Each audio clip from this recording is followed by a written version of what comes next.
last night's team meeting stand out to you? I mean, you've been part of a lot of team meetings. Who talked about the team meeting? Kyle. Shanahan did? He would talk about his own team meeting. That's crazy. What'd they say about it? And then I'll go off of them. Well, apparently a lot of people spoke, and that some people who don't usually spoke. Aren't you an author? Ooh. Dang. Fell into that one myself. But yeah, no, you know what? Kyle doesn't always have players speak or spoke, however you want to say it. But he used to, when he was like first starting off as a head coach, he would have vets like talk about things that were important to them and why they play the game. And he hasn't done it for a while, but yeah, he had Demo got up and talk, and Demo's not really.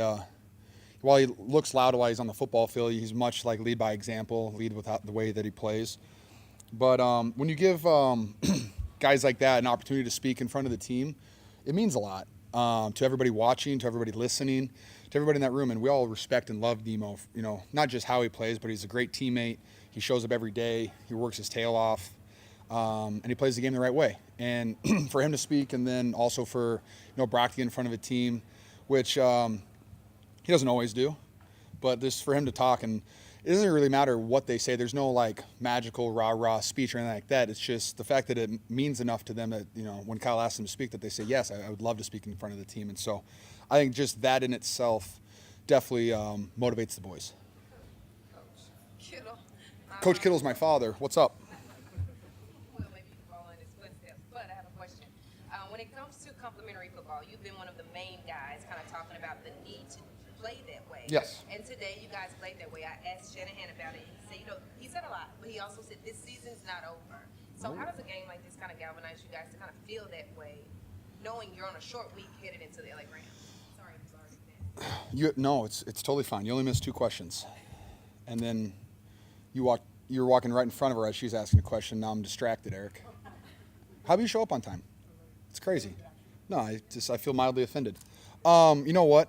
I would say the last couple of weeks, it just hasn't felt like we've been playing Niner football, whether that's flying to the football, the turnovers, converted on 3rd down, the energy. Like, we just kind of not felt like ourselves, and really just wanted to play off of each other. Like, hey, offense, you take care of what you have to take care of every drive, try to score, don't turn the ball over, and defense will feed off of us, and then vice versa. And you kind of felt that, We go out, I think, did we score on our first drive? All right, we score on our first drive, defense comes out, crushes them. We go down, I think we punted the next one, but we just started really starting to roll right there. And, I was pumped. I thought Coach Shanahan called a hell of a game, but then at the end of the day, I think we executed a hell of a game too on offense. And when you can just put those things together and our defense gets, 6 sacks, that's pretty awesome. Love that for the boys. But we're finally playing team football, and I thought our special teams played really well. And just when you're playing the team football, that's the Niners football that we want to put on tape. And I thought the guys really responded well. I was really pumped too. Sad for Ben Barch. I don't know what his injury was, but I thought he played really well last week against Buffalo. But I thought Spencer Burford came in and played really well too. So the offensive line was playing well. And how about Juwan looking great out there? Your first catch was 33-yard screen. It was. And you guys run that play In the last 5 years, twice. At the most, yeah. Probably 2021. How did that show how you were going to exploit the Bears defense? Just the defense that they've had, and every time we've played against because Eberflus was with the Colts when we played them in 2021, and then they've been with the Bears, and they do a lot of stuff with their defensive ends, how they stunt. They do all these pirate stunts to try to increase their pressure, and we knew that if we could catch them in one of those on a screen, that they'd be completely out of whack. And I don't know if we caught them on the first one. But the defensive end just played completely upfield, and our offensive line did a great job blocking for it. But, just the way that they got upfield, kind of like how our defense does, we just thought we could exploit that, and I thought we did a good job of that. What were your impressions of Isaac Guerrero today? Say again? What were your impressions of Isaac Guerrero? What my first question was when he was when he was going to start, I was like, how well can he catch? Because that's a big thing in our offense, and I think he proved that today, that he can catch that one down in the sun. You could not see anything in that corner. And he caught that, which was awesome, and pumped that Brock gave him an opportunity on that. And then he ran his tail off. So all I've been preaching to Isaac is, hey, man, just run really, really fast and hold on to the football, and you're going to get a lot of yards. And I thought he did a really good job of that today. It's simplistic to say, when it's a tough season, the way the team plays at the end is a sign of whether it believes in what's going on. But today Was that a little bit of sign that everybody in that locker room still believes in what's going on? I mean, we still have everything in front of us to play for. I know, like, certain things might need to happen, but if we win every single game, I think we put ourselves in a very good position to either win the division or somehow sneak our way into a playoff contention. And I thought, everyone just focus on this 1 week. Hey, everybody lock in. Forget the whole season. Like, whether you've played like crap the entire season, whether you've had missed opportunities, whether you have a bunch of touchdowns, whatever it is, flush all that and just focus on this one game. Put all your time and effort and energy into this one game, and then we'll live with those results. And I think the whole team did that the entire week. I thought we had a great week of practice. Everyone was dialed in, and then we were into this game and, ran the heck out of the ball. Brock found a rhythm. Our defense was on fire. So just like playing team football. And, I definitely think everybody in the building still believes, our coach staff is excellent. Coach Shanahan dials up great game plans, and our execution day was, I thought, really, really well done. And so if you can just combine those two things, our offense is pretty good. George, Yes, Eric. first of all, just as a Dorinda was an accomplished high school wide receiver. Oh, I don't do those scouting reports. I just say hi to all the rookies when they show up. Oh, thanks. I feel bad now. But so you in 2018, you were very close after the first half to the all-time, single game receiver. I was 4 yards off, yes. Of course you didn't get it. Yeah. Were there any thoughts of that record? I had no idea how many yards I had until someone told me, like, when I got pulled out in the fourth quarter. So I thought I was sitting at like 80. I didn't realize a lot of those went for like 30 plus. So that was really fun. That's a fun surprise to have at the end of the game. No, never do. Can't, man. Just try to stay locked in each play at a time, man. Don't trick me into that. George, we were talking about Isaac. Did you sense, he obviously has the physical skills. He's got incredible speed. As Eric said, he played receiver in high school. But Yeah. his first start, did you see any, what was his mood, his demeanor like today? Totally fine. Nothing that would stand out of the ordinary. I think he's done a really good job as our backup running back the entire season. When he was splitting reps with J.P. Mason early, I thought he's been really good. He just shows up. Bobby Turner does a great job of getting those boys locked in. They're all prepared for all the protections, all the runs, all the routes, everything.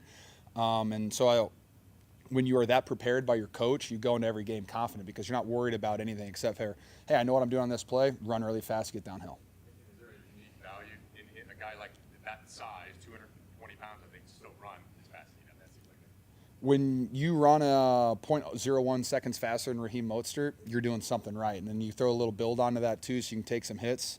That's all great. We just got to keep running him, and so he gets more and more confident in both his ability and in our offense, so he sees all the lanes and stuff like that. And just really happy with his performance today.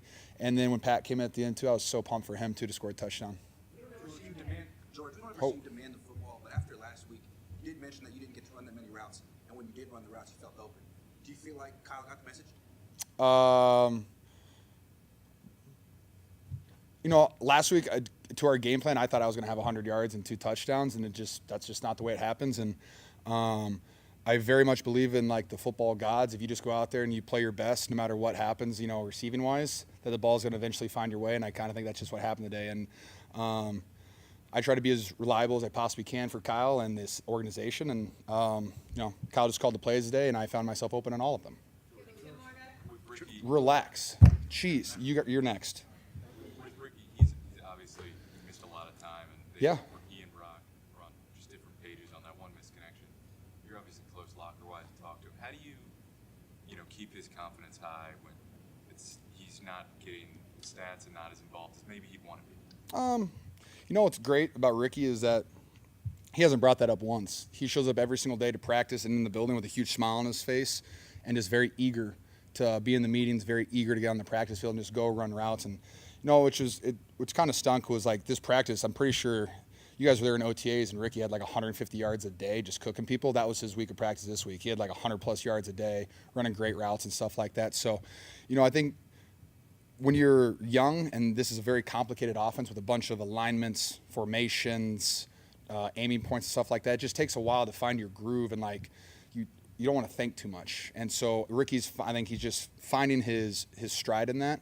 And the more reps that we can get him in practice, the more routes that he can run, he's just going to get more and more comfortable because he's a freak athlete. He can do all the great stuff. He can make great catches. He can break tackles. He can make guys miss.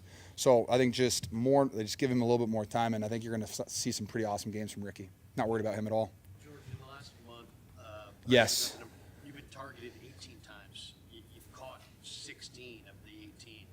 Do you feel like you and Brock right now are I don't know, maybe at a different level as far as your communication, that you guys are really maybe the best that you've ever been as a combo?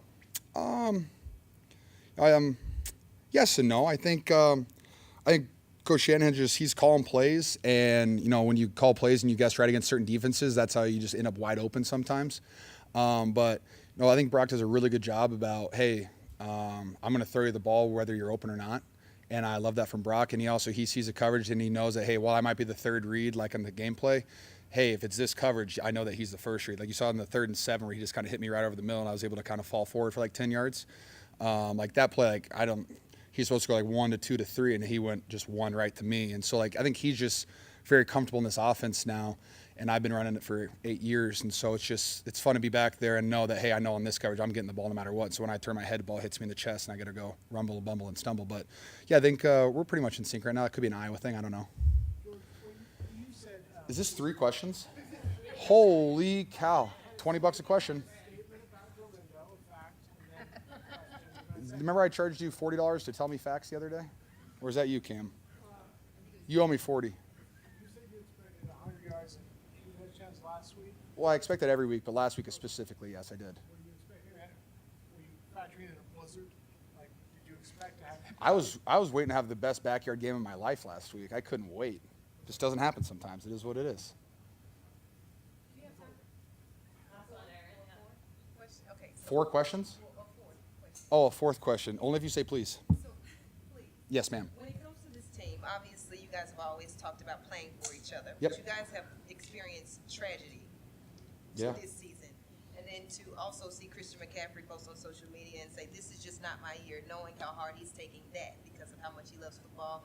In that conversation where the leader spoke, was that part of the conversation and wanting to play harder for each other than you guys have earlier this season?